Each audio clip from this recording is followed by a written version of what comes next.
like, bro, yeah, she got a kid. Look at his back. Oh my god.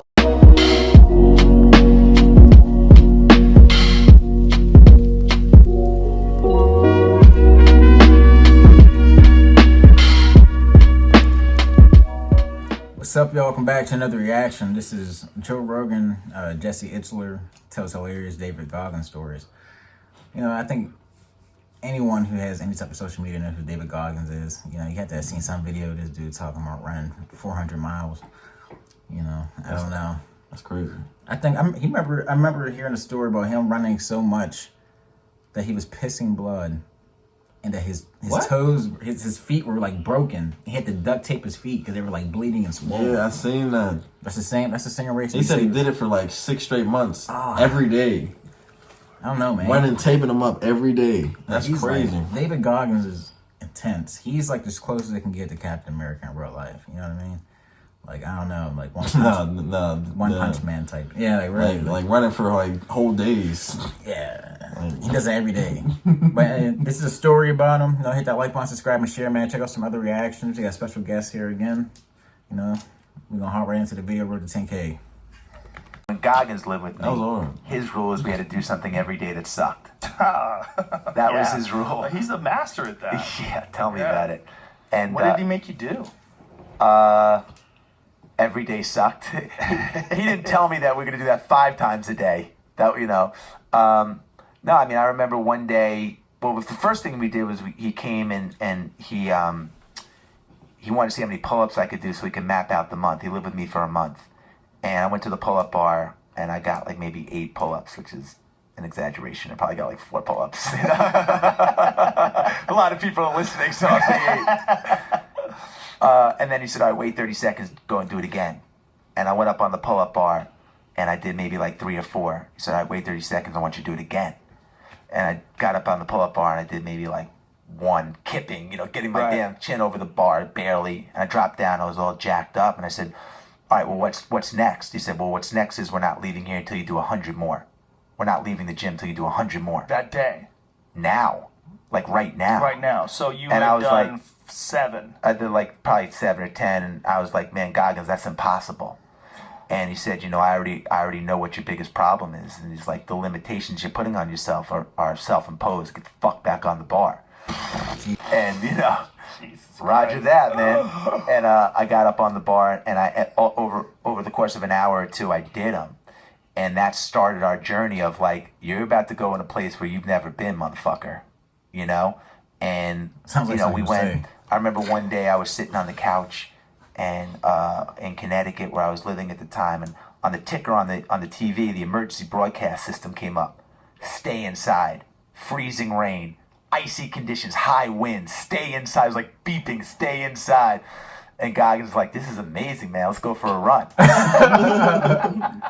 I'm like, they're telling us the exact opposite, man. They're broadcasting to the whole community to stay inside. Right. So we go for a 10-mile run in the blizzard, and we come home, and I lived on a lake, and the kids are playing hockey on the lake. So we go down, and he takes his hand, and he moves all the snow off the ice. He gets a boulder, and he breaks the ice, a little hole in the ice with the boulder, and then he takes his hand, and he makes the hole a little bit bigger, and then he jumps in. And then he points at me, and he takes his finger, and he signals for me to jump in it. So, of course, I go in. This is crazy. And he looks at me, he's like, man, you got about 2 to 4 minutes, you're going to get hypothermia. We just went on a run. We got to get you out of the lake. And so he goes, if your skin touches the ice, it's going to stick to the ice like the kid in Christmas Story, his tongue that sticks to the pole, you know? So he puts my shoes back on my hands and picks my ass up and puts I put my socks on or whatever, and I bear crawl out of the ice, and I run up, and I see my wife looking out the window as I'm running into the house, and we come in, and she says to Goggins, you know, like, what's the medical benefit of jumping in a frozen lake? And he said to her, there's no medical benefit. She's like, this is what your husband signed up for. You know, he's like, I want to see how far he's willing to go to get to his goals. And I was like, fuck, this is going to be some 30 days, man. Jesus. Wow, what was the toughest thing he made you do? It was just the consistency of it. You know, it was just like, he went everywhere I went. He shadowed me before 30 days. We went to every business meeting. We flew together. Jesus. Every business meeting. I just felt like there was so much in it. There's so many lessons, and it was funny. Fish out of water, like he's coming into our house. My wife owns Spanx. I mean, like the whole dynamic of this shit was crazy. And I just felt there were a lot of lessons that could be learned through it. And I just took a shot at it. Jesus Christ. Yeah, he's a maniac. When he did the podcast, I got here, he showed up super early. And when I got here, he was already with his shirt off doing chin-ups. I was like, I walked into the back where the gym is, and he's in there. I'm like, look at this motherfucker. Amazing. Yeah, he's a savage. It's like, Yeah. wow. He's legit. But these are all the lessons, like as you're talking about, and you don't know where the nuggets come from. You put yourself in a position for the nuggets to appear. And they don't have to be radical positions like I'm going to go get Goggins or I'm going to go live with a monk. They don't have to be radical. But you put yourself out there, like you were saying, and you live a life where those lessons find you. Yeah. And seek them. You seek them. Yeah. Well, Goggins' story is so fascinating because he wasn't that guy. He was fat and out of shape and unmotivated and lazy and, talked openly about the first time he ran. Like, he quit. He was supposed to, he ran about 3/4 of a mile, I think he said, and quit. And he was exhausted and just drinking milkshakes and all fucked up. And somehow or another decided he's not going to be that guy anymore and went 180 degrees and became this intensely motivated Iron Man. Yeah.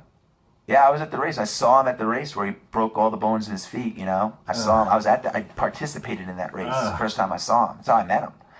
In 2007. And, He broke all the bones in his feet? He broke, he was running 100. I was running this race. It was a 24-hour race as a relay team. I was with 4 friends. And the format of the race is, you run a mile, I run a mile, whatever team runs the most amount of miles wins the race. He had no teammates. He had no teammates. Of course he had no fucking teammates. I'm like, where's the rest of the team? That sounds like him. And he weighed a lot at the time. So, I watched him. Weighed a lot. Was he bodybuilding at the time? He was just big. Probably weighed 260, 70 pounds, maybe when more. He was deadlifting and all that stuff. maybe even more. So was this the one where he ran 24 hours all around the race just to show that he could run 100 miles? Yes. And he wound up shitting himself? Yeah. I didn't know he broke all the bones in his feet. He broke some bones, yeah. He didn't even tell me about that. And then he ran a marathon a month later. Oh, this dude's a nut. Yeah. He's Like a fucking how? animal. Yeah. Yeah, I mean, he really is. Yeah. He was telling me also that Explain he did that to your wife when you say he's coming to live with you. You don't know my wife. That ain't happening. She'd kick us both out. I just said it real. Yeah, that's ridiculous, man. He ran for 24 hours. That's crazy.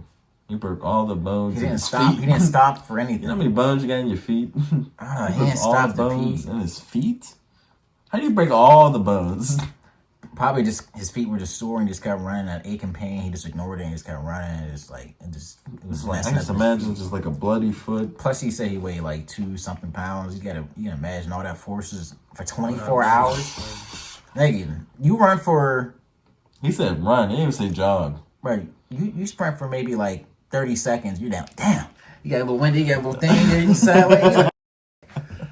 24 hours. That's ridiculous.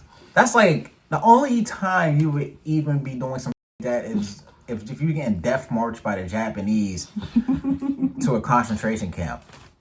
That's the type. Those are the type. That's the only time niggas were experiencing like that. So that's insane. Like this dude, I think he just he does it just so he can prepare for something like that. Just like he can prepare for anything. All you tough niggas, you think you want to survive, including me. I be thinking about niggas like this. Like if I run into a nigga like this, it's over for me. All this tough shit is gonna be like, oh damn, he's gonna fucking choke me to death with his toes or something. Like, I don't know. I don't know, man. But hit the like button, subscribe, and share. Road to 10K. I want to see you next time. Peace.